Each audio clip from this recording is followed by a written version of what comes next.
권성동 의원님을 모시겠습니다. 큰 박수 부탁드립니다.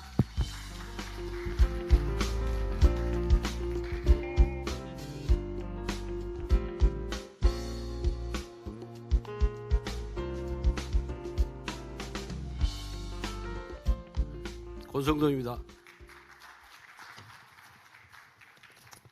저는 15분이라 그래가지고 PPT도 준비 안 해가지고 와가지고 죄송합니다. 이게 오선이 게을러가지고 육선보다도 준비를 못했습니다. 여러분들 다 이제 정치인이 되셨죠. 그리고 정치하는 이유는 자신의 그런 소신과 철학을 현실에 반영해서 대한민국과 이 사회를 바꿔보자는 그런 욕망 때문에 정치를 시작했다, 이렇게 생각을 하고 있습니다. 15분 하라 그래서 제 정치 경험, 오선의 그런 경험에서 생각나는 대로 몇 가지만 좀 말씀을 드리도록 그렇게 하겠습니다. 먼저 여러분들은 누구에게 충성하기 위해서 정치를 합니까? 우리가 흔히 이제 대통령제 국가다 보니까 대통령한테 충성하기 위해서 정치하는 것이 아닌가. 또 어떤 분들은 보면은 정말 대통령한테 충성하기 위해서 정치를 하고 대통령한테 모든 초점을 맞춰서 하시는 분들이 굉장히 많더라고요. 저는 항상 우리 지역에서 무슨 의정보고회나 당원교육이나 할 때 항상 제가 먼저 하는 얘기가 있습니다. 저희 제1 충성 대상은 바로 여러분이다. 지역구민이다. 두 번째는 국회의원이 국민의 대표라고 그러니까 국민이다. 세 번째는 나에게 공천을 준 정당이다. 그럼 대통령과 당 대표는 뭐냐? 나의 그냥 정치적 동지다.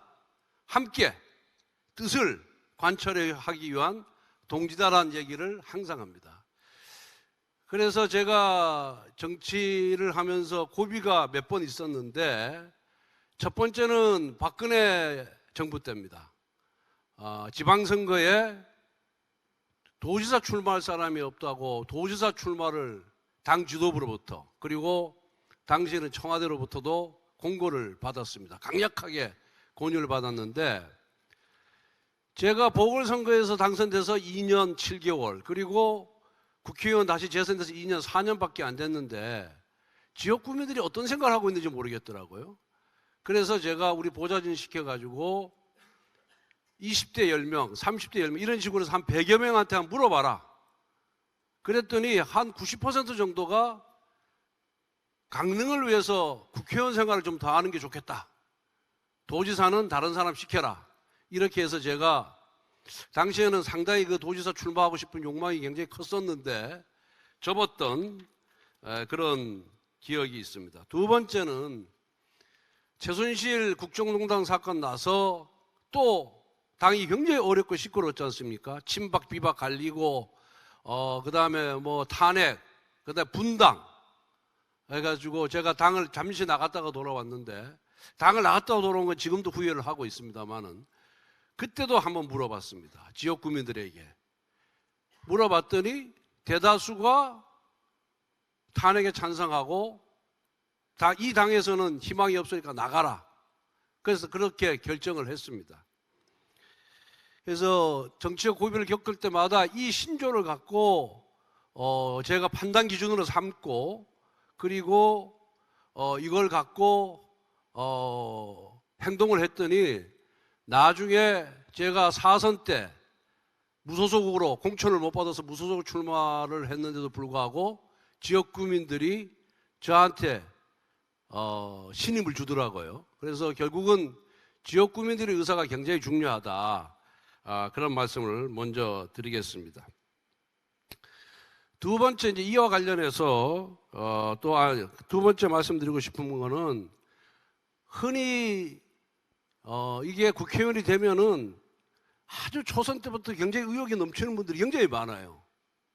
그 의욕이 국리민복을 위한 의욕이면 좋은데 그게 아니라 나의 출세, 나의 정치적 입지 강화, 이런 방향으로 의욕을 보이는 분들이 많아요. 그런데 그런 분들이 저는 롱런하는 경우를 보지는 못했습니다. 절대 조급하면 안 됩니다. 모든 게 다 때가 있는 거거든요.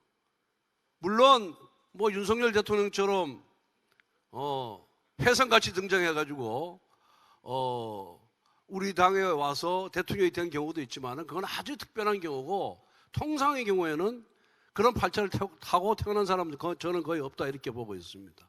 그래서 좀 멀리 내다보고 이렇게 일을 해야 되는데 막 조급해가지고 막 이렇게 자기가 갑자기 뜨고 싶은 생각, 그렇다고 떠지는 게 절대 아니에요.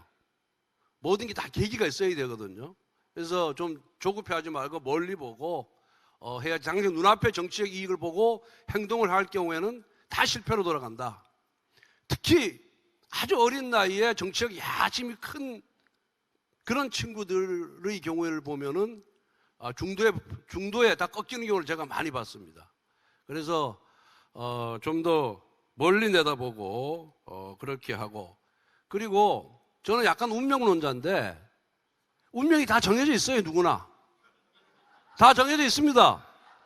자기 자리에서 최선을 다해야 되지만은 정해져 있으니까 소신대로 하십시오. 소신대로. 이 눈치 보고 저는 이게 뭐 공천 받으려고 뭐 여기 가서 잘 보일까 저기 가서 잘 보일까, 나 그런 경우 많이 봤거든요. 그거 의미 없어요. 다 정해져 있습니다. 그렇게 열심히 눈치 보고 이 눈치 저 눈치 한 사람도 공천 때 가서 공천 안 된 사람 태반이에요.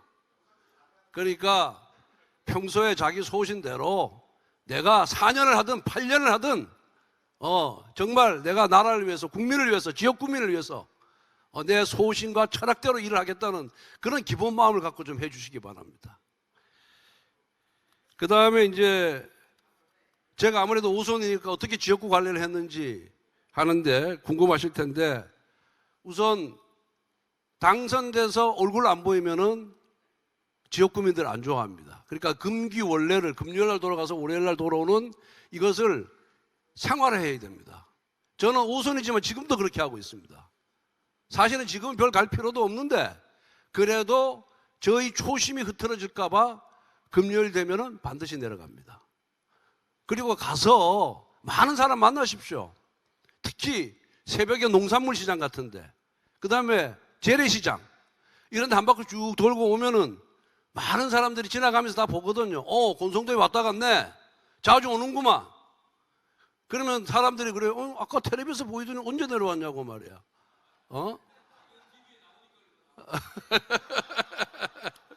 그래서 결국은 많이 만나는 것이 결국은 득표에 도움이 되는 겁니다. 그리고 또 그래야 민심을 알 수가 있는 거예요. 민심을 알 수가 있는 것이고, 그 다음에 이제 지역구 예산 확보하는 게 쉽지가 않습니다. 특히 초재선 같은 경우에 예산도 다 논리가 있어야 됩니다. 그러니까 논리라는 것이 결국 뭐냐, 예산 당국을 설득할 수 있는 그런 힘과 논리를 만들어야죠. 예를 든다면은 강릉에 KTX 강릉선이 있습니다. 처음에 국회의원이 당선됐더니 단선으로 돼 있어요. 그래서 제가 복선을 주장했습니다. 그랬더니 우리 뭐 추경호 대표도 기재부 출신이지만 기재부는 절대 돈 안 줍니다. 무슨 강릉에 사람도 안 다니는데 말이에요. 사람도 얼마 안 사는데 무슨 복선이 필요하냐. 단선이 충분하다. 그래서 제가 그랬죠. 논리를 만들었죠. 야, 기재부 공무원한테 그랬어요.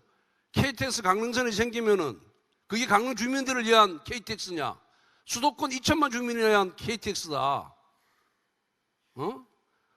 강원도에 누가 놀러 오냐 말이야. 다 수도권 주민들이 휴양지가 강원도 아니냐. 제가 그렇게 강조를 했어요. 그랬더니 뭐 PC가 안 나온다고 뭐 복선이 필요 없대요. 공급이 수요를 창출한다. 제가 이 논리 갖고 밀어붙이고, 그 다음에 이명박 대통령 쫓아다니고 기재부 쫓아다니고 뭐 온갖 해가지고 단선 복선 만들고, 강릉 여각에 있던 철도역을 4천억 더 들여가지고 강릉 중심부로 옮기고, 또 지하화한다고 1,000억을 더 들여가지고 지하화를 했어요. 그래서 예산도 뭐 어디 인사 추천도 다 논리가 필요합니다. 그러니까 즉 설득력이 필요합니다. 그래서 항상 우리 지역에 뭔 예산 필요하니까 주십시오 이렇게 해가지고 절대로 주지 않아요. 그래서 그런 쪽으로 계속 연구를 하십시오. 머리를 궁죽통이라고 생각을 하면은 갑자기 떠오르요. 어느 날 갑자기 이런 논리로 설득하면 되겠구나. 궁죽통입니다. 그래서 그렇게 하시고, 그 다음에 공무원들 찾아가십시오. 가서 사무관, 서기관만 만나고 오세요. 국장 만날 필요 없어요. 대한민국 행정은 대부분 사무관, 서기관 행정이거든요.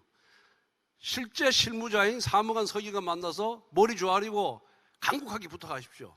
그러면 사람이기 때문에 마음이 움직여서 100원 줄 거 1000원 줍니다.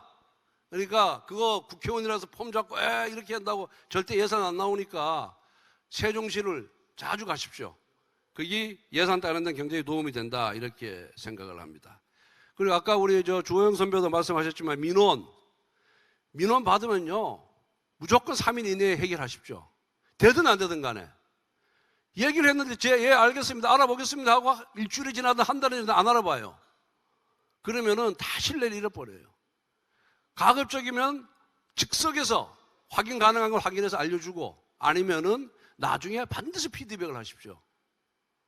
그래야 우리 국회의원 잘 뽑았구나 이런 평을 받습니다. 그리고 흔히 보면 우리 국회의원들이 지역에 내려가면은 말이 많아요. 우리 국회의원들이 자기가 막 얘기하고 싶어해요. 남 얘기하는 거 다 자르고. 그런데 소통의 제1원칙은 경청입니다. 무조건 말이 들으십시오. 그 사람이 말이 되는 얘기를 하든 안 되는 얘기를 하든 간에 들어주십시오. 많이 듣고 본인 말은 가급적 하지 마세요. 그래야 그게 진정한 소통이 되고 좋은 평가를 받습니다. 그런데 우리 정치인들은 자기가 말을 많이 하고 싶어해. 이거 결코 표에 도움이 안 된다. 두 번째, 이제 지방선거 아까 얘기했는데 이 국회의원들이 보면은 제가 18대부터 쭉 보면은 국회의원은 나이가 어린데 벌써 지자체장은 나이가 많아요. 지역의 선배야. 그러니까 머리 잘 안 좋아하리죠. 국회의원이라고 좀 우습게 알죠. 기분 나빠. 근데 그 사람이 또 지역 구민들한테 잘해서 인기가 좋아요. 기분 나빠다가 자르는 경우 많이 봤습니다. 그런 사람들 그 다음 선거에서 다 떨어져요. 그리고 시장도 뺏겨요. 그 사람이 무소속 나와가지고 나오면은 결국 민주당한테 넘어가는 거예요. 안이 꺾고 더럽고 기분 나쁘더라도 그 사람이 어느 정도 표를 갖고 있으면은 그걸 존중해 줘야 됩니다. 시도의원도 마찬가지예요. 나 안 도왔다고 자르면은 다 적으로 돌아갑니다. 저는 처음 국회의원 출마했을 때 현역 의원하고 붙었는데 공천을 현역 의원한테 공천 받은 사람들이 전부 다니까 저한테 온 시도의원들이 한 명도 없었어요. 그렇지만 그 사람들 그 다음 2년 후에 공천을 다 줬습니다. 그랬더니 무소속으로 제가 출마했을 때 12명의 시도의원들이 100% 탈당했습니다. 그러니까 베푼 만큼 걷는 겁니다. 베푼 만큼. 그래서 그렇게 하시고 그 다음에 중앙무대에서 TV에 많이 비춰야 돼요. 언론에 많이 나와야 돼요. 지역 구민들은 뽑아놨는데 지금 서울가 있는지 없는지 모른다 그러면은 별로 그렇게 좋은 평가를 안 합니다. 그래서 TV에 많이 나오려면 어떻게 해야 됩니까? 국토위, 산업위, 인기상임위 가면 안 됩니다. 초재선 때는 법사위, 환노위, 방통위 이런 데 가셔야 돼요. 그런데 가야 여야가 대립되는 곳에 가야 뉴스를 타는 거지 매번 좋은 소리하고 뭐 이런 데는 제가 농해수위 갔더니 또 기재위 갔더니 카메라가 잘 들어오지도 않아요. 상임위 하는데. 그래서 여야가 대립되는 현안이 있는 곳에 가야 언론을 탈 가능성이 많습니다. 그리고 전공 필요 없어요. 여러분들 다 자기 분야에서 성공해서 이 자리에 와 있는 겁니다. 어느 상임위에 가도 다 할 수 있어요. 저 기재위 가서도 저 뉴스 시간에 많이 나왔거든요. 전문가도 아니야. 전문가도 아닌데 많이 나왔어요. 그러니까 여러분들 그렇게 하고 그 다음에 언론 내보내 어떤 의원은 보면은 언론에 하루라도 자기 이름이 안 나오면은 존재 이유를 모르는 사람들이 있는 거야. 그러니까 막 자극적인 말 하고 그 다음에 자기가 언급하지 않아도 될 대상에 대해서 언급하고 그래서 나오면 매일 기사 검색해 권성동 찾아보고 계속 찾아보는 거야. 그런데 그런 사람들은 조급증이기 때문에 결코 성공 못합니다. 어느 순간에 자기가 판 함정이 자기가 넘어가요. 그래서 그런 부분을 좀 삼가해 주시기 바라고 그 다음에 이 유권자라든가 국민들은 뭐 내용도 보지만 내용보다는 이미지를 많이 보거든요. 그러니까 항상 발언할 때 카메라를 응시하고 원고 없이 즉석에서 7분, 5분 왜 못합니까? 이거 훈련해야 됩니다. 좀 틀려도 돼요. 이미지를 보는 거기 때문에. 얼마나 그 사람이 당당하냐, 자신감이 있냐, 이런 거를 보고 저 사람 괜찮네, 말 잘하네, 똑똑하네, 잘 지적하네, 이렇게 평가를 하는 거예요.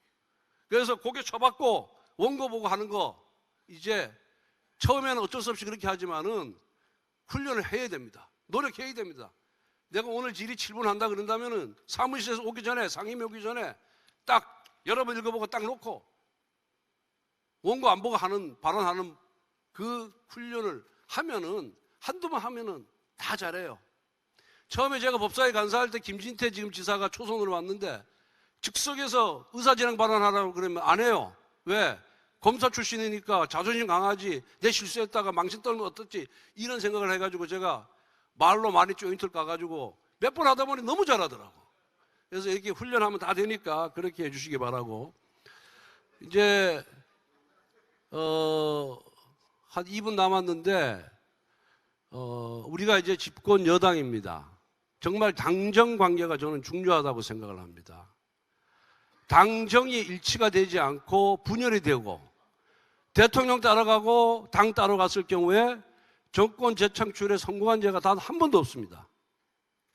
김영삼 대통령 때 이해창 총재가 김영삼 대통령과 반기를 들었죠.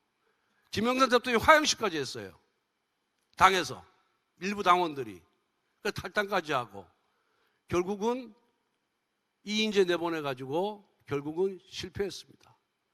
노무현 대통령 때 노무현 인기가 하나도 없었습니다. 전혀 없었어요. 마지막으로 갈수록. 그거 어떻게 했습니까? 그거 살아난다고 정동영이가 노무현과 반대의 길을 갔습니다. 반대의 길을 갔어요. 결국 500만 표 차로 떨어졌습니다.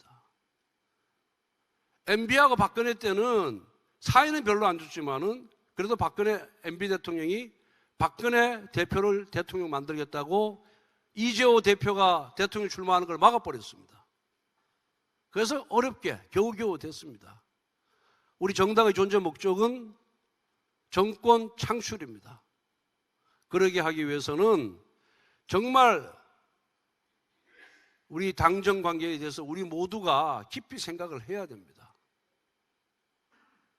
그리고 현실적으로 대통령의 권력이 더 강합니다. 그럼 더 강한 이 대통령과 함께 가기 위해서 어떻게 해야 되는지에 대해서는 정말 지도부, 당 지도부, 원내 지도부가 더 많이 고민을 해야 된다. 그리고 우리 의원들의 의사가 어디에 있는지, 뜻이 어디에 있는지 이 모으는 절차를 더 자주 해야 된다. 그래야 당 지도부가 대통령이나 정부에 한마디 할 때 힘이 생기는 거 아니겠습니까? 우리 의원들이 이렇게 결정을 했습니다. 그러니까 이렇게 해주는 게 좋겠습니다. 이렇게 설득이 가능한 거 아니에요. 그리고 설득을 해야지 그냥 말 한마디로 툭툭 던진다고 일이 해결되지 않습니다. 제가 우리 한 1년 정도 제가 언론 인터뷰를 안 했습니다. 이 윤석열 정부 들어서. 왜? 정부가 항상 잘하는 거 아니지 않습니까? 언론 인터뷰하면은 저도 성격이 있다 보니까 또 바른 소리 하게 돼 있거든요. 바른 소리 하면은 언론에서는 또 무슨 대립, 분열, 갈등 이렇게 보도가 될 것 같더라고요. 그런데 명색이 정권 창출에 조그마한 그 기여를 한 입장에서 그런 식으로 나서 당에게 피해를 가는 것이 좋지 않겠다 싶어서 제가 1년간 언론 인터뷰를 한 번도 안 했습니다. 이런 제 마음이 어떤 것인지 잘 아시겠죠? 그래서 우리 동료 의원님들께서도 이런 마음을 갖고 앞으로 당정 문제를 관계를 잘 풀어나가고, 그리고 이 당과 대통령의 지지도가 높아지지 않으면은 지방선거, 대통령 선거 치를 수 없습니다. 그래서 어떻게 하든지 간에 우리가 똘똘 뭉쳐서 또 물밑에서 수많은 대화를 통해서 이 대통령과 당의 지지도를 높일 수 있도록 함께 최선을 다해 주시기를 부탁드리면서 저도 그 길에 매진하도록 하겠습니다. 감사합니다. 네, 다시 한번 큰 박수 부탁드리겠습니다.